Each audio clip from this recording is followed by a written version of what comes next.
Hi, everybody. Today we have Ashish, who's the founder of Entropy Designs with us. We want to discuss a few things around, on marketing. Essentially, that's the topic that we've chosen. How technology will disrupt marketing in the future, and we are going to talk about some of the challenges that the current marketing environment has, how the customer environment is changing, how the audience is changing, and how marketing having key, and we'll also talk about some of the challenges around resourcing and sufficing some of the marketing requirements. So that's the broad summary of what we will talk about today. So let me start quickly with my introduction. I'm Davis Rajan. I'm the co-founder of Ondekyo. Ondekyo is a two-sided platform for hiring marketing talent, and we'll talk a little more in detail about that. I come from an IT background, and I moved uh, into marketing, helping startups with B2B market outreach, and that's how now I've essentially moved to building this platform. Uh, so that's my quick introduction. Thank you. Thank you for So your. just to give you a quick introduction about myself. So I come from you can say I have followed a traditional journey of any brand manager which would follow. So I started with sales as an instinct, worked with creative agencies like Ogilvy, Bates, and then I started working with brands like ICICI Bank, Max Bupa, Lenovo, Nokia, and recently last where I was working for DHFL. After that, I started Entropy Design, which is basically a brand consulting firm helping a lot of startup brands, existing brands to middle the gap between whatever is required in the market and what is the way they can connect better to their audience. So that's where we play a role. We call ourselves as a communication solution provider, and that's a brief introduction about myself. Sure. Great, Ashish. Thanks for the intro. So I think we can start off. As I mentioned, uh, we're going to talk more on the marketing lines, the environment of marketing. Let us first, hear your thoughts on how this new age audience, the audience is evolving, right? Over a period of time, we have seen that marketing has completely changed. 10 years back, 20 years back was very different, and obviously with this new age audience, you need new age talent as well. So how are you looking at this, and how are you coping up with some of this talent pressures that is needed to suffice this audience? I think there is the biggest challenge current what we are facing is that there is a huge gap between what audience, the way the audience is evolving, and the way the supply chain of the people who are coming into the marketing as a domain are coming in. Okay, so traditionally, if you see the journey which I also followed through, I'm not an exception. I'm also part of the same system which everybody is. So if you see traditionally, a marketeer would come with a stint in a sales, with an understanding in communication, and then probably getting into a nitty gritties of how marketing works. What has emerged as the biggest challenge is emergence of technology coming into marketing through sub functions like digital marketing. Okay, so if you see 5 years back or even 10 years back, is I think it's a very far away.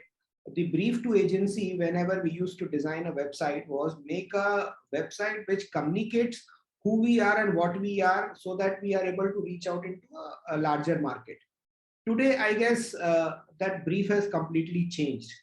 Okay, so from coming back from marketeer, the brief is very simple that how can we engage with an audience, with our own customer using website as a platform. And the biggest change which I see in this is the emergence of mobile as a device. Okay, because earlier a website used to be accessed from office, home system, and that kind of a places. Now, with mobile coming as a device, you are able to access information at your fingertips at any given point of time. So the biggest change which I say is that marketing earlier was a 9 to 9 job. Now it has become 24/7, 365, like probably a customer service role used to be in previous time. So I guess that's the biggest change. And for that, what also is required, that people who are coming into this space of marketing need to be able to manage themselves and manage the businesses or brand which they are working in. So that's the gap which is there from what used to be traditional and what has changed, I guess, in last 5 years, and which has, I would say, changed drastically in last 2 years, thanks to the situation we were in. Yeah, absolutely. So I guess that brings me to a very interesting thought which you guys are doing at OnTheQ, which you guys are trying to create a marketplace for marketing talent. I guess that is going to solve a lot of problem. I guess you should be able to tell us a lot more about what you guys are thinking and what is the thought behind creating a marketplace specifically for marketing talent. Yeah, sure, Ashish. I think that's a great question. So, um, so you know that we have known each other for quite some time, and we have been essentially looking at doing a lot of outreach work for a lot of our partners, right? And what we saw was that a lot of our customers, and when we also reached out to partners, a lot of them needed a lot of marketing help. And when we looked at, we were just doing the lead generation and the outreach work, a few of social engagement, but we realized that there is a lot of requirement for very niche marketing talent, right? And one of the areas was Martech, right? Now, why Martech? Because it's technology is kind of essentially disrupting everything. It's not marketing is no exception. So you have technology which has disrupted marketing in a big way. But how many people actually know how to use technology, optimize it, and run it the right way, right? So that's how OnDeckio came into existence. So we thought of building a platform which kind of helps us to, kind of get a pool of very specific market talent, and who can serve some of our B2B customers, right? So that's how we build this, and it kind of has a network effect, right? So for people who don't understand marketplaces or platforms, it's basically a two-sided platform where the supply and demand kind of have a network effect on each other, right? So depending on the kind of customers that you have, you bring in the right set of talent. And what also is happening is, there's another layer to this, Ashish, where work is also getting disrupted, right? So a lot of work is happening remotely. Now, work was someplace we went to, went to, right? Like now work is coming to you, right? That's Correct. it's becoming inward, right? So why that is happening? Because obviously this COVID brought a lot of remote working into picture, and now we all understand remote working, and we all know that it's possible to deliver good work with remote working, right? So a lot of the habits of people are changing. People would rather want to stay flexible. So a platform provides all of this together, right? So what it means is that if you're a company, let's say in Miami, and you're looking for a, let's say, SEO expert, right? You're not geographically constrained to get a guy from there. You can Correct. actually have the best SEO guy who's probably based in Adelaide, Australia, right? And the platform makes it happen, right? Because your entire work gets managed through that. You have some beautiful collaboration systems that you can integrate with your platforms. Plus, you have payment systems which you don't have to worry about. You just calculate the number of hours or tasks or milestones, and then you can pay those off, right? So there is ease of payment. So that's why we see a lot of emergence of work which might get done through platforms in the future. And I feel that a lot of organizations, even mainstream organizations, will fulfill their extended workforce through these platforms. And I'm hoping that we are able to take it to the next level in terms of building the network effect that is needed, right? where you have the right customers and the right people to and also just to add, the kind of people that we are looking at are specialized in certain technology, certain niche, right? So even like if you take an example of content writing, what if you have a content writer who specializes in pharma and life sciences, right? So you go deep into that technology, and then if you have a organization which needs talent who could write specifically about that domain, it brings immense value, right? Rather than a generic content writer. So that's what we are building, Correct. and we've just started off that. Let's see where it goes.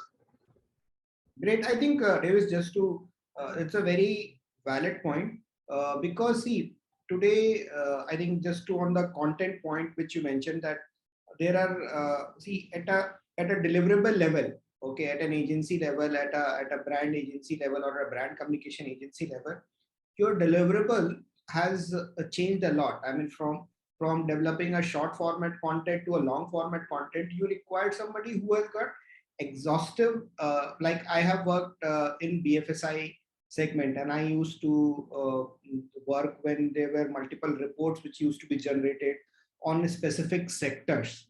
We used to struggle a lot because you have to get somebody who has a good understanding about that sector, and also who can write really well by addressing the problem of that particular sector.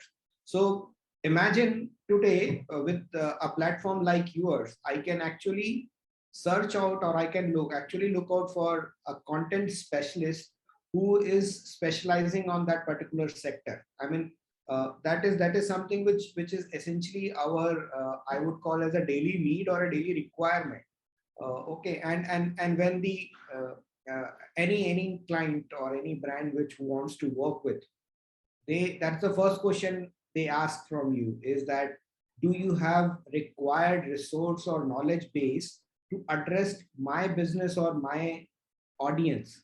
And the answer is, how can I have multiple people of similar kind of job role coming from different sectors? I mean, SEO today looks very technical, but if you get little deeper in it, Yeah, the person who is doing an SEO needs to have that kind of a industry experience to understand that. yeah, Correct. and it's also If getting I, expensive, right? So for example, you look at Google Ads, right, as a domain, right? Like if you uh, and this is not just going to, it's going to monetarily affect an organization, right? So today a CMO hires somebody who has to run the Google ad team, and there is a specific budget to it, right? So now if you don't have the messaging right, the knowledge of how this ad has to be circulated or distributed is not there, you're going to end up burning a lot of cash for your company, right? So that's a big challenge that CMOs are also having, and I think this role of Martech is also something that I wanted to kind of want you to talk about, as to how do you see this role of Martech in organizations emerging, and what are your thoughts on that? so that's a new age marketing role which is going to come into this. Essentially, if you see in a traditional organizational format, you always used to have a chief technology officer, and you always used to have a chief marketing officer. Now, whose purview will a simple digital asset like website fall into? Will it fall into the key role of a technology person who is managing it from the technology point of view, who is managing the server, who is making sure that it is up and live 24 by 7, it is secured, it is data secured, there is nothing which is, no hacking attempt is making sure that website is going down, nothing from a security point of view, nothing from the functionality point of view. Now just see the other side of it, where the role of a marketing person comes when that particular person is managing the website, because that becomes a key deliverable for a marketing role, because audience is searching about your brand and business through website. Okay, so if I am an audience and if I am searching for a information which is coming from that particular business or service, I would ultimately go to their website. If I'm, for example, if I'm looking for as simple as that, I want to replace my car tire. What would I do as a user is I will go to Google and search a tire shop near me. Okay, so that's a user who is searching a information which is required. Now, if tire manufacturer website are not optimized for keywords like this, imagine. And the best thing and the worst situation for a marketer is that Google works in a linear pattern. It's not like a multiple page. It's not doesn't display you multiple information in same page. It's in ranking. Okay, so if I am a marketer, I want myself. I'm a tire marketer. I want myself to be coming on the top ranking. Correct. It's an expectation of each and every marketer that wherever there is a need, there is a you can say the business generation possibility is there. I need to be there. That's what is aspiration of every marketer. Now that comes the challenging. Whose purview that kind of a role will come in? Traditionally, it used to be not so important because people used to feel that okay, how much amount of business are we generating through such amount of inquiry. Now that number has grown significantly. So if I have to quote a number, I would say that particular business. So traditionally that business would be hardly say 2% or 3%. Today that business account for not less than 20 to 30% of the business which is getting generated through people who are searching for an information, and those are real need. I mean, I would require that tire immediately as soon as possible. I'm not somebody who is searching information just for the sake of searching information. I'm in real problem. I require a real solution. Now that's where the role of comes in. So exactly, if I follow the same example, a user will go search for the information, get into a landing page. Probably if I get into a landing page, I will also get into a call center number, probably a toll-free number. Now that toll-free number will lead me to a customer service number, where the customer service person will connect me to a dealer or a retailer, and my journey of buying a tire gets fulfilled. Now that is where the technology comes in. Only thing which matters at this in this entire journey is the user and the call center executive. There is nothing else which is there as a part of that entire whole. So there needs to be a technology connection between the user and Yep. the call center executive and the dealer, and it cannot be solved with your traditional format. That is where the marketing technology has come in. It's completely user driven, it's completely on demand, it is completely, I would say, on. I mean, today you can call me back and say that Ashish, hey Ashish, you will require a tire. I'll say what has happened to this person? Why is this person calling me? But imagine I would have followed out that journey and that information has gone to a tire manufacturer, and the tire manufacturer immediately calls me. I would be zapped by the level of service that particular tire manufacturer is giving.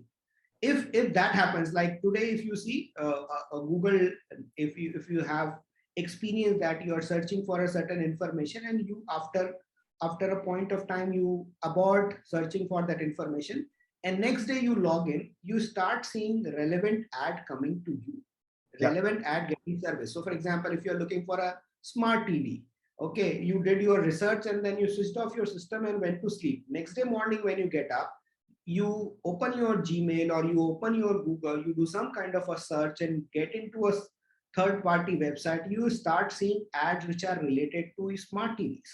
Yes, absolutely. Yes. So that's where the technology comes in and completely changed the way the marketing role is. So somebody who is coming with a huge amount of experience, how this technology of real time knowledge about the customer is there, is what is the aspiration of every marketing. So I think that's where the line between a CMO and a CTO has thinned a lot. And then there are profiles like chief digital officer, or chief Martech, all those roles or designations are still coming in. So I think, Davis, that brings me to a very interesting question: is that what kind of technology, what kind of marketing technology which is emerging, which will probably help a person who is getting into a martech role, or probably a CTO who wants to get into a martech role, or a CMO who wants to get into a market.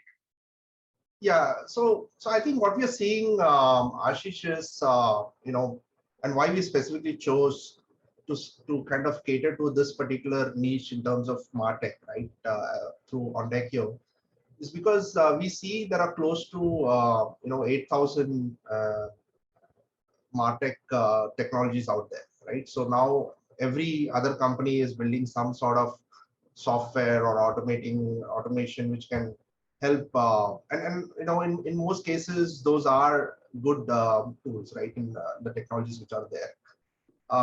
The question is that this is not like a Microsoft product, or it's not like a specific technology product, right? This is coming in huge numbers, and you need people who can operate this, right? So you're building machines, but you need drivers and people who can operate those machines, right?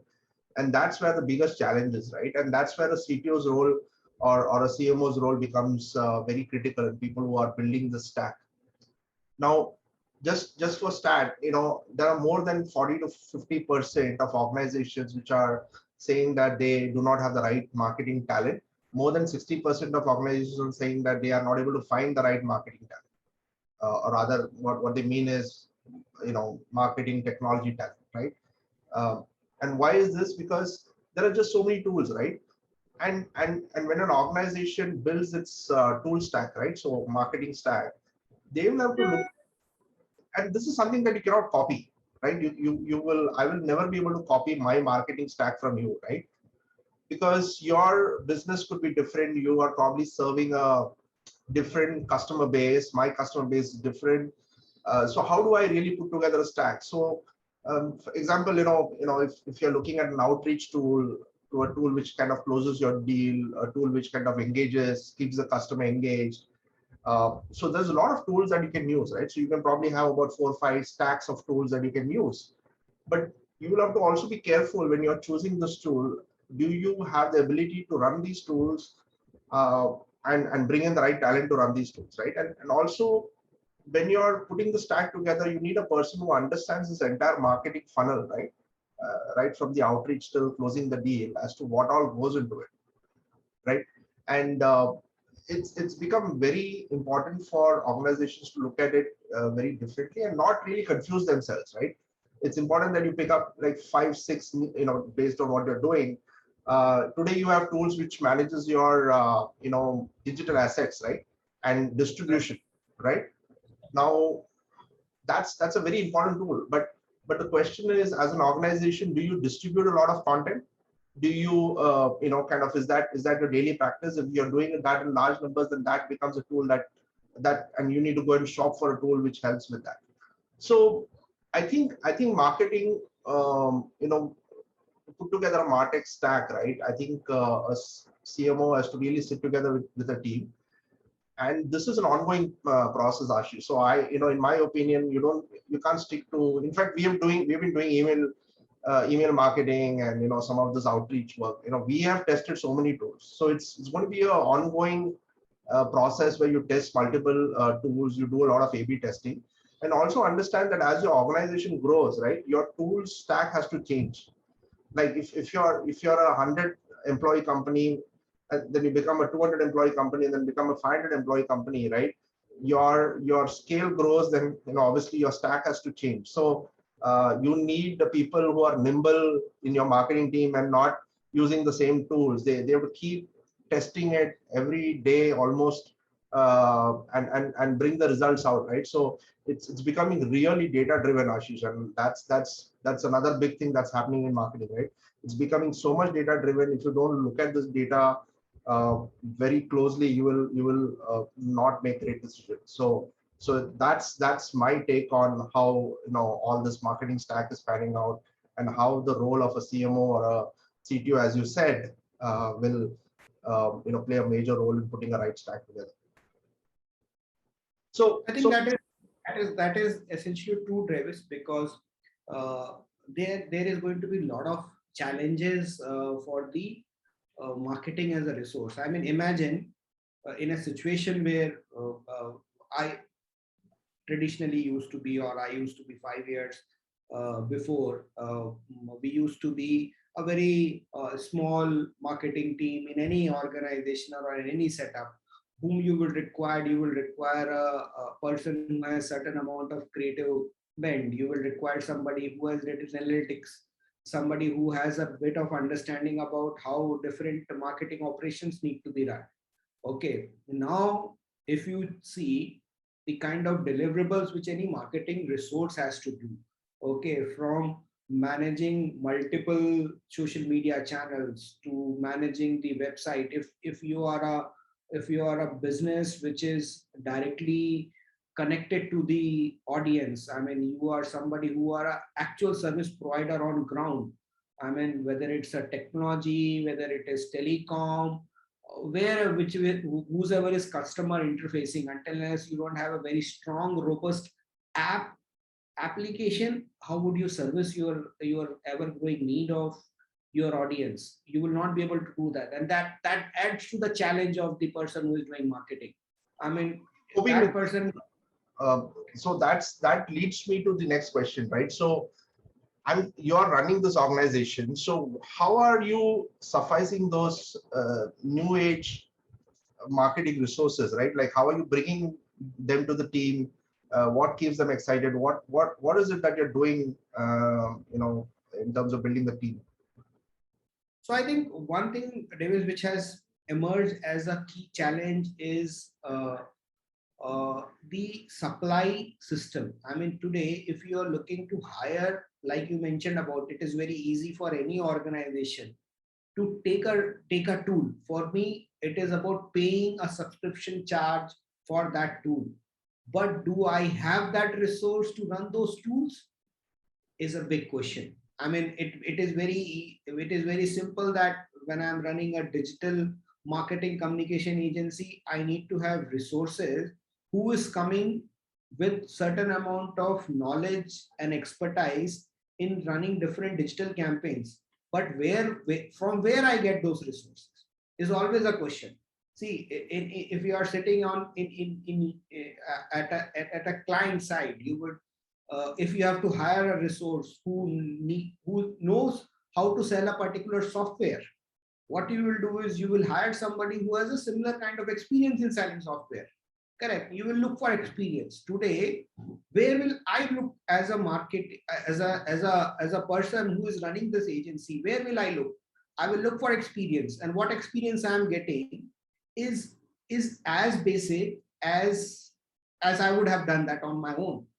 Okay, so for me, if I have to get a resource who is excellent in running, say, a Google campaign, uh, I would get 100 people who have been certified by Google, but are they competent enough to run the campaign? I would probably see their track record in the kind of organization they would have worked, the kind of brands they would have worked. But for me to assess that kind of a talent is the biggest challenge. How do I assess? Basis the certificates you come in, basis the number of years of experience you come in, basis the kind of similar kind of role you have played in, all doesn't fit in this entire dynamic space. It is very dynamic. Today, if I get a resource who is expert in social media, tomorrow if there are two other social media channels who has come in, if that resource, the resource which whom I have taken, doesn't have a capability of about learning new things, that adds to my challenge. So essentially, I require a robot who not only has learned what needs to be done, that robot needs to be artificially intelligent enough to learn from whatever he or she is currently doing. Plus, he or she should be able to also gauge what is going to happen in future so that his competency doesn't become redundant. Yeah. So that's a very, very tough ask if you ask anybody who is running a digital marketing agency at this point of time. you have to start building robots now. Looks like. I guess, yeah. I need to find a system which help me recruit those AI. I mean, I need to find an AI system which helps me recruit people with a certain set of knowledge and experience. Sure, consistency. Yeah, that's true. Yeah, yeah. So I guess there is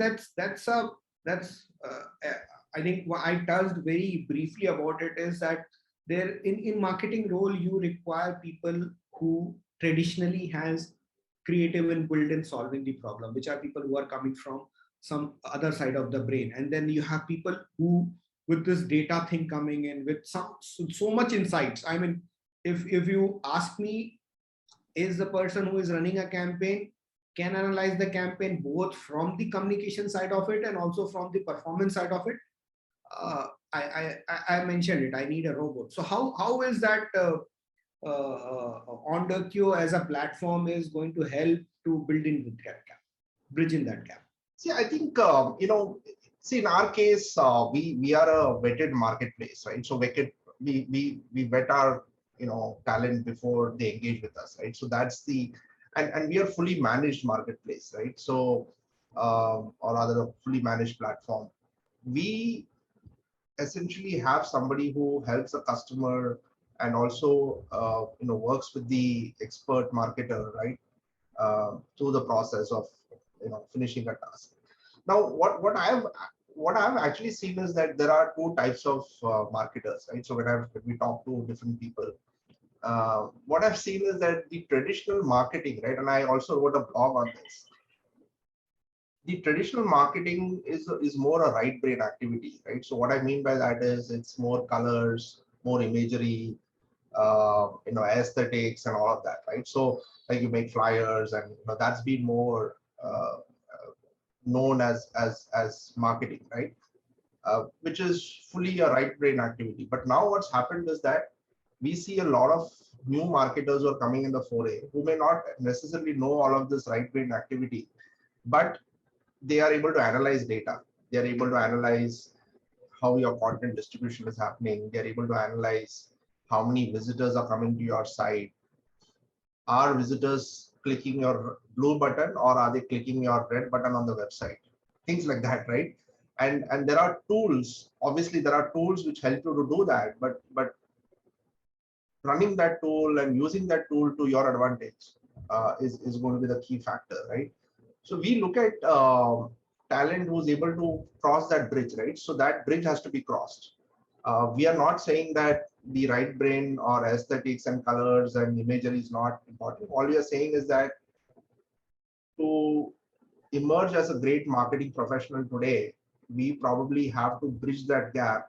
And then people who have been in the marketing industry for a long time, who also understand how a Hotjar works today, right? Or a SEMrush works today is very essential, right? And if you are able to bridge that gap, I mean, there are people doing that, right? I think there are great marketing professionals who are learning every day. You got to learn because all these tools are getting made, right? And Google, in fact, even Google comes up with a lot of tools like the tag manager is something that they released. And how do you use a tag manager, right? Tag manager helps you to kind of look at all the tags on your website rather than going and installing every tag all the time. So you just do it once, right? So all of these tools are now coming up, and then somebody has to put in the effort to go and learn that, right? And there is no classes or tutorials, or I mean, it's not going to be taught in school or in any career education center. It's something that you pick up. So people who are self-learners who go on the web and curious about learning these stuff, I've seen a lot of them excel. And and practice compounds your skills, right? So you work on certain things for a few days and it compounds. So we look at people who have a great attitude towards learning, and then when we talk to them, you kind of understand and also look at their portfolio and what they've worked on and what scale they have worked on. It helps us to bring the right team or right people on the platform for our customers, and they are also looking at challenging work, right? So uh, they also want to look at customers who provide them great work which challenges them, challenges their knowledge. And that's the kind of people, and we are not like a market, we are not like a platform who is hiring everybody. We are looking at very specific talent, and we are not looking at volume here. We are looking at very specific people who can look at certain set of work and then who can work with certain set of customers, right? So we are very specific in that area, and that's why we call ourselves a fully managed, vetted platform, right, for hiring marketing experts. I think there is one thing, if you have if you guys have worked upon, or if you guys have thought about, is that is there going to be any evaluation matrix or evaluation system which you guys are going to follow, so that you are able to, when you are putting across a resource for the requirement of a brand or a business, how will you be able to evaluate them? Is there going to be any parameters or any system which you guys are developing, or you want to develop it in future? Is there any plan, something like that? So that's a very good question, Ashish. So there's a lot of things that could be done in this area, right? So what we do is there are some 2 or 3 levels of vetting that we do, right? So the first level is really to look at what the person has done. So it's a pretty open interview, which kind of looks at what a person has done in his past, look at his portfolio and stuff like that, right? We have some generic questions to even look at whether we want to talk to this person again or not, right? Like, we then go to the second round, and then we get into more specifics, right? So for example, if you're looking at a content writer, or a SEO guy, we would look at deliveries that he has done before, work that he has executed, which he can bring us and show and walk us through those portfolios, right? So that's very important and key for us. I'm not very resume. I'm not a resume person, right? So I know what goes into resume, right? There is a few set of bullets, and people write all sort of things in their resume, right? But what I look at is whether you're practically done something. And while I talk to you, you kind of understand that the person has gone through this experience, right? Even if you have failed a number of times, or if somebody takes you through that process, you would know that person has done that kind of work. So that's what we look at. And then obviously we also are going to look at a few set of experts, because while we vet people, we're not going to be an expert in everything, right? So if there is a tool very specific to SEMrush, we're going to look at certain consultants and or people who can actually ask the right questions and vet the right talent. So all of those processes are coming in place. We want a lot of this to be software driven, so we're working through some of those things as well. But essentially, we bring in the top 2 guy to the customer, right? So we go in, let's say, Ashish, you're the top guy for us who can do SEO, and then we present you to the customer. And if the customer starts working, we are vetting the person, right? So the customer doesn't have to go through that entire pain of interviewing you, knowing you. He has to just give you the work, right? And most of the times you see that because the customer has given you the right set of project brief or what he needs, we will ensure that Ashish is the right person to do that job, so that he doesn't have to replace it. And even if he's not satisfied, we'll probably get him the second person. But that's going to be very rare that will happen, because if you have a good vetting process and you've understood the requirement, that will rarely happen, right? So I think that's a valid point, is that there are things which humans can do, there are things which machine can do. Yeah. And I guess that's very important, because a machine can learn. Obviously machine is learning and machines are learning, and there is no doubt that they are processing data, whatever they are learning, in a much faster way. I mean, just to add over there, Ashish, what we are also doing is that we are also bringing together a collaboration system, right? So when you said that what machines can do and what humans can do, right? So we are a managed marketplace. What it means is that the collaboration system will have us will have one of us part of that discussion, right?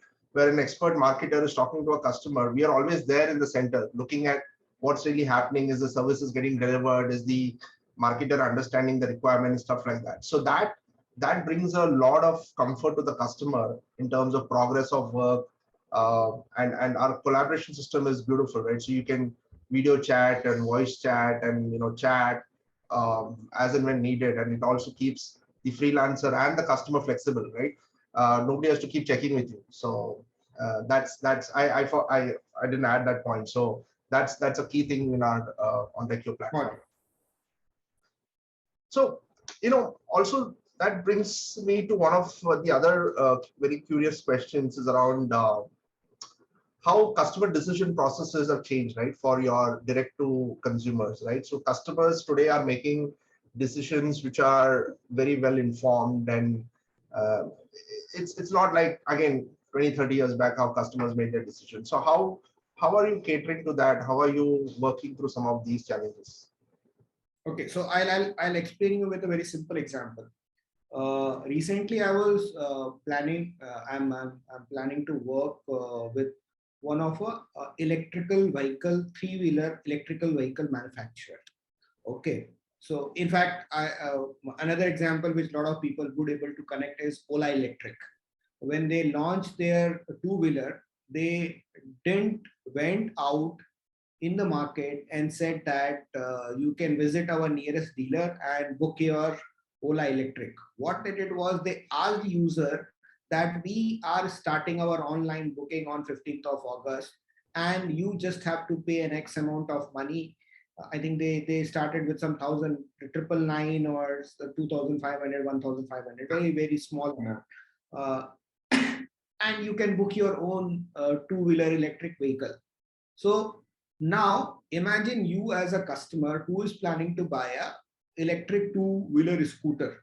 Would you really go out in the market and test ride multiple electric two-wheelers and ultimately make a decision? For you to make a decision is sitting here in your system, doing a little bit of research, where what kind of electrical two-wheelers are manufacturers are doing, where they are getting their batteries from, where they are getting their semi knockdown kits, and how they are assembling it. All those information is all available on your fingertips. So you essentially don't have to really go out in the market to do a test ride. I mean, traditionally 5 years back or 6 years back, even if you have to buy a two-wheeler, you will do that you will go to a Honda showroom, you will go to a Hero showroom, or you will go to a Bajaj showroom or a TVS showroom, try multiple test drive, and then finally say that this guy is giving me a deal and this vehicle is really good for me, I'll buy. Vis-a-vis today, where you are buying an electric scooter, which is not even being tested on this market. There is no brand recognition for it. These guys have never manufactured a two-wheeler before ever in this world, and they were able to get a record booking. So that is what is the change which is happening. So today, for me to take a decision, I don't have to wait for tomorrow morning to make that decision. If I have to make a decision of buying a phone, it is immediately before going to my bed, I order my phone, and next morning when I get up, I have the phone delivered in my home. It's completely consumer driven. And when I say direct to customer, it is far more challenging. It is far more challenging because today, even for buying a mobile phone, you will not even think twice, or you will not ask your friend whether this mobile phone is good. You will not check with your wife whether I should buy a red color phone or a white color phone or a black color phone. You will make all your decision on your own. So the user is making such a homogeneous decision on his own. Is you actually need machine to understand what's going inside the user mind. Okay, so that is a very tricky question, and that is where you require a lot of technology thing coming into you. Because whatever, like the earlier example where I gave you about an electric two-wheeler bike, you would have done a humongous amount of search, you would have done a lot of research on it. So essentially what you are doing is you are leaving a lot of cues for the marketeer to latch upon to it. What are the things you are looking for? What are you looking for? The electrical system? Are you looking for the ride per kilometer? Are you looking for the essential charging stations which will be available? what is that you're looking for. So the customer decision making process has gone inside the consumer itself. It is all there inside his mind. So if you earlier people used to say positioning is all about mind. I think now it has I have to find a new word. What is positioning is all about? It is beyond mind now. It is about, even if there is something which happens before it goes into the mind, I think I need to capture that. So that essentially is and that actually brings me to the very interesting question for you, is that this is in your MBA days and everywhere you would have been asked this question, is that, is sales a marketing? Is marketing a sales? Now if you imagine yourself in a situation where you are a sales manager of a electric two-wheeler, what you will do? Are you trying to sell it to the fleet? Are you trying to sell it to the individual? Are you trying to sell it to the institution? Are you trying to sell to the person who is paying for it? Or you are trying to target a person who is going to ride it for it? So I guess that's a very interesting question for you, David. So obviously, we know that the line between sales and marketing is blurring, and it's always going to keep blurring. And we know that for a fact, and you answered a lot of those answers, right? So what is the role of sales now, right? And also, if you look at through the pandemic, right?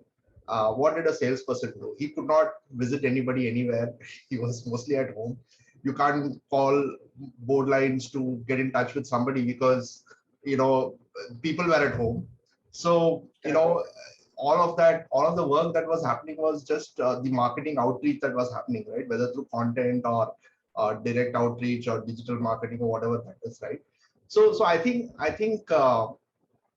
the as you rightly said, the knowledge a customer today has on a specific phone or a television is much higher, because if I'm looking for a, as you rightly said, right, if I'm looking for an 80-inch television or a 75-inch television, right, I am going to look at all the manufacturers who provide 75-inch television, and then I'm going to look at all the refresh rates, and I'm going to look at all the power consumptions and all the features that it has. So my knowledge on the 75-inch television is going to be much higher when I walk into a showroom and there is this guy who's there, right, who's going to sell me that television, right? And then I tell him, and then I ask him about refresh rates and a lot of the other things that's already there. Now all of this information is given to me by the marketer, right? The content marketer who has given me all these comparisons and written all those documents and all those web uploads and blogs has already given me all that information. So I think that role is going to kind of it's getting blurry now, and I feel that the first touch point of having a lead today is actually done by the marketing team, right? The marketing team is actually the one who is actually getting the business for you. Maybe the persuasion and the kind of follow-ups that can possibly happen through somebody in sales, because you can talk to that person, but a lot of selling has already happened, right? Because of all this data that you're talking about, the selling has already happened. And that Ola was a fantastic example, right? So nobody is doing a test ride right now, and it's very funny actually, because that's the fundamental thing that we do, right? Like you look at the riding experience and whether the shock absorbers are great or not, but nobody is doing that today, right? People are looking at, or they're comparing it, and they're you have 100 people saying that some brand is greater than the other brand, and then they're like, okay, fine, like this, let's make this decision. So that's really happening, and so I think this line will continue to blur. Not everybody will like what I'm saying, especially if you're on the sales side, but I think you can always, as I said, you can bridge that gap, right? You can always bring that first lead. And we've come across a lot of organizations, right? So I work with partners who have hired salespeople. Now they are working from home, right? Now, what would you do, right? Like, what's your role when you're working from home, right? Because you can't travel. Maybe with some of the vaccination all in place now, probably the travels have all started up. but that has really opened the eyes, right? And I feel that this is going to continue, and that line will blur completely someday, and there will be no confusion. So probably the new age marketing students will not have that question anymore, hopefully. Great. I think Davis, it was.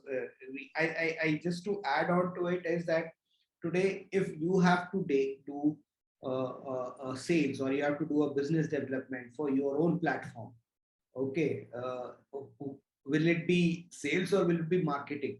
I think wherever there is, I would put it in a very simple way. It is all about transferring knowledge to the audience.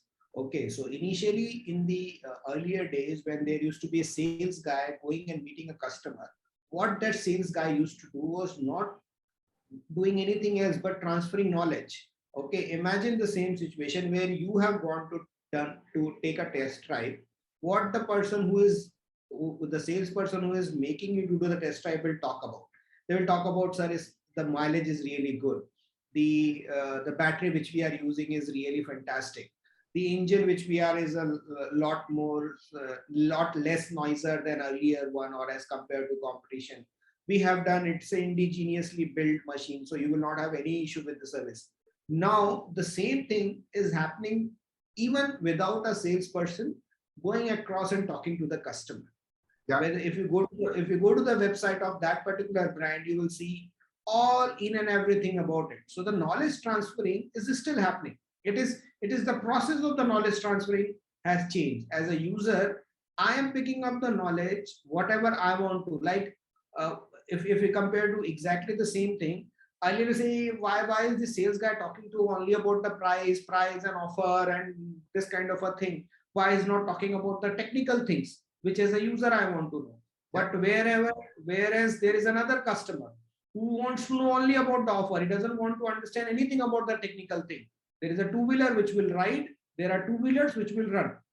Correct. So these are different user, and sales person used to have to adapt themselves for addressing the knowledge which a user is seeking for. Now the knowledge is out there. It is user who is accepting those knowledge with that understanding that this is what I want to know and this is what I want to know. Yeah. So I think you have given point. I think just quickly to add on to it, and also the timing, Ashish, right? The timing has to be right. Like you can't be late to a customer. Like I have had people calling me after I bought the car, right? Correct. I've been researching online, but 2 months after I bought the car, and I tell them, I'm sorry, I've already purchased a car or a television, right? So the timing also has to be right. So you have to really follow the customer. So if your customer is today going fishing, you as a marketer has to probably go fishing, right? I don't know. I mean, that's really what it's panning out to be. Like a quick example, right? So if you look at how insurance is sold today, right? So you are sitting and you're talking to somebody, and you're calling, and let's say your birthday is 3 days later, right? Now technology, as I was talking about MarTech, right? So MarTech has the ability to understand that Ashish is now talking to me, who's going to be finishing a certain age limit, and his insurance is going to get more expensive. So is there an offer that I can give you just before your birthday, which is in about 72 hours, right? So my timing becomes very perfect, right? And even in car insurance, if I know that your car insurance is expiring in about 5 days, and then I tell you, if I can give you something better, the timing is really perfect. I mean, that's when you will actually buy, right? So all of this can be done, as I said, through marketing technology, and humans will fall behind as far as some of these things are concerned. But yes, a lot of things, you will need the human brain to continue to help and all of that. So we're not going to imagine on the same example of the insurance, there is an insurance agent whom you know, correct? If by system I pass on this information to that insurance agent that this is your customer, and he is going to turn to say age of 36, because after 35 your health insurance is a question. There are certain more questions which get added onto it. So this is a right chance for him to probably top up his health insurance and those kind of a thing. And that insurance agent calls you and say that hey sir, I would like to wish you a very happy birthday in advance, and I would like you to give in information that this is the thing which is going to happen. So why don't you just book or why don't you top up your insurance with this amount before it becomes a little more costlier? Yeah. Okay, so it is interesting. End of the day, it is knowledge. The way the technology is going to be used by different companies, whether you want to communicate through a sales agent or whether you want to communicate it to the customer. Because today, if you get an email 3 days before your birthday that this is something which is going to change, probably it will go to a spam. It will not even come as an information for you. Exactly. And So the entire effort of the technology in giving that knowledge has not got converted into a sale. So at a brand or a business level, you have to really understand how to use the technology for betterment of your business. That's the basic of it. So I guess there was good insights, Ashish. Always great talking to you. Learned a lot through this session. I liked your, example on the scooter bike, electric scooter bike. It was really, it was thought provoking, but funny as well, right? So learned a lot. Thanks for your time, and we'll stay in touch. Okay. Thank you. Wish you very happy Diwali, Davis, and the same for your family as well on my behalf. Have a happy and safe Diwali. Thank you. Okay.